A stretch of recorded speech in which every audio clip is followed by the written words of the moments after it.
నమస్తే. Phone tapping వ్యవహారంలో ఏ4గా ఉన్నటువంటి మాజీ డీసీపీ రాధాకిషన్ రావుని కస్టడీలోకి తీసుకున్నారు బంజారాహిల్స్ పోలీసులు. దీనికి సంబంధించి కోర్టు అనుమతి ఇచ్చింది 7 రోజులు కస్టడీ. ఇలాంటి సందర్భంలో చాలా కీలకమైనటువంటి పరిణామాలు చోటు చేసుకుంటున్నాయి. ఈ కేసులో చాలా ముఖ్యమైనటువంటి వ్యక్తిగా రాధాకిషన్ రావు ఉన్నారు. చాలా కీలకమైనటువంటి పాత్ర పోషించారు ఫోన్ ట్యాపింగ్ వ్యవహారంలో. ఇప్పటికే ఈ కేసులో 4 అరెస్ట్ అయ్యారు. ప్రణీత్ రావు, భుజంగరావు, తిరుపతన్న, ఈ రాధాకిషన్ రావు. ఇలాంటి సందర్భంలో ఎవరెవరు ఎలాంటి పనులు చేశారు, ఎవరెవరు ఎక్కడి నుంచి ఎంత డబ్బులు వసూలు చేశారు, ఆ డబ్బును ఎక్కడికి తరలించారు అనే అంశాలపై కూపీ లాగుతున్నారు విచారణ బృందం అధికారులు. ఇలాంటి సందర్భంలో ఈ రాధాకిషన్ రావు కస్టడీలో భాగంగా మొదటి రోజు అంశాల గురించి west zone DCP Vijay Kumar ఈ వ్యవహారంలో విచారణ అధికారిగా ఒకరిగా ఈయన కూడా ఉన్నారు. ఇలాంటి సందర్భంలో రాధాకిషన్ రావు పాత్ర ఏంటి ఫోన్ ట్యాపింగ్ వ్యవహారంలో అనే దాని మీద ఒక ప్రకటన విడుదల చేశారు. దీనికి సంబంధించి ఇప్పుడు ఆసక్తికరమైనటువంటి చర్చ జరుగుతుంది. ఏదైతే చాలా కీలకంగా వ్యవహరించినటువంటి వ్యక్తుల్లో ఒకరు రాధాకిషన్ రావు.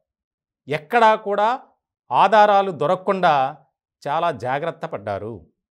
అలాగే ప్రముఖ వ్యాపారస్తులను టార్గెట్గా చేసుకొని, అలాగే కొంతమంది ప్రజాప్రతినిధులను టార్గెట్గా చేసుకుని వీరి కార్యకలాపాలు కొనసాగాయి. 2016 నుంచే ఈ యొక్క ఫోన్ ట్యాపింగ్ అనేది జరిగింది అనే ఒక నిర్ధారణకు వచ్చారు అధికారులు. ఇలాంటి సందర్భంలో రాధాకిషన్ రావు మాయ ఏ రకంగా ఉంది ఏంటనేది డీసీపీ విజయ్ కుమార్ విచారణ అధికారి చెప్పినటువంటి అంశాలు కొన్ని మనం చూద్దాం. ఫోన్ ట్యాపింగ్లో డీసీపీ రాధాకిషన్ రావు పాత్ర చాలా కీలకం అని చెప్పి ఆయన వెల్లడించారు. అలాగే 2016 నుంచి 100 మంది ఫోన్లను ట్యాప్ చేశారు. పోలీసుల వాహనాల్లోనే డబ్బు తరలింపులో రాధాకిషన్ రావు పాత్ర చాలా ముఖ్యమైంది. ముఖ్యంగా అధికారాన్ని అడ్డుపెట్టుకుని అక్రమాలకు పాల్పడినటువంటి రాధాకిషన్ రావు ఆధారాలన్నీ మాయం చేయడంలో మాస్టర్ మైండ్తో వ్యవహరించిన రాధాకిషన్ రావు. అంటే ఇంక చాలా అంశాలు ఉన్నాయి. అక్కడ ఉన్నటువంటి స్థానిక మీడియా ప్రతినిధులు ఈ యొక్క అంశాన్ని కవర్ చేయడానికి వెళ్ళినటువంటి బంజారాహిల్స్ పోలీస్ స్టేషన్లోనే ఈయన విచారిస్తున్నారు. అక్కడ మీడియా ప్రతినిధులతో కూడా ఆయన చిట్ చాట్ మాట్లాడారు. చాలా ముఖ్యమైనటువంటి అంశాల గురించి ఆయన వివరించడం జరిగింది.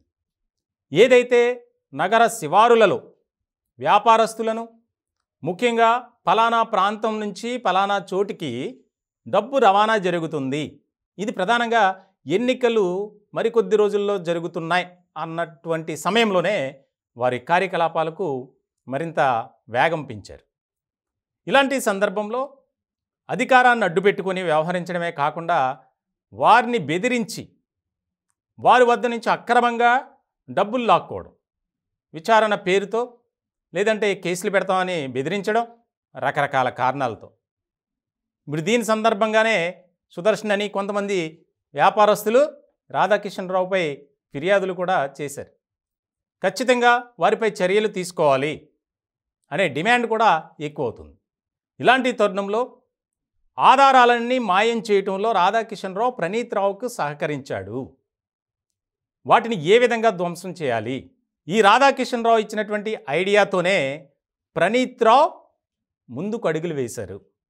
అనంతగిరి ఫారెస్ట్లో యొక్క హార్డ్ డిస్క్లు పడేయటం కానీ, అలాగే కొంత టెక్నికల్ ఎక్విప్మెంట్ ఏదైతే ఉందో ఈ ఫోన్ ట్యాపింగ్కి వ్యవహరించినటువంటి వాడినటువంటి వస్తువులు మూసీ నదిలో పడేయటం, ఎక్కడా కూడా దొరకకుండా ఆనవాళ్ళు కానీ ఆధారాలు కానీ ఏది కూడా, దానికి చాలా కీలకమైనటువంటి వ్యక్తిగా ఇప్పుడు రాధాకిషన్ రావు వ్యవహరించాడట.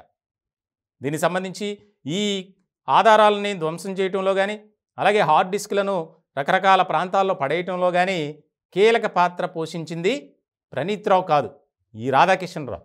రాధాకిషన్ రావు మాస్టర్ మైండ్ ఉపయోగించి ఈ యొక్క ఇంటెలిజెన్స్ వ్యవస్థలో ఉన్నటువంటి మిగిలిన అధికారులకు సూచనలు సలహాలు ఇచ్చారు.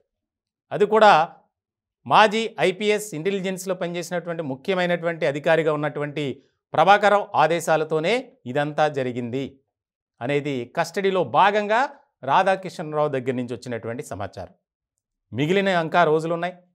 ఈ కస్టడీలో భాగంగా రాధాకిషన్ రావు ఎవరి విషయాలు చెబుతారు అనేది చాలా ప్రాముఖ్యమైనటువంటి పరిణామంగా మారింది.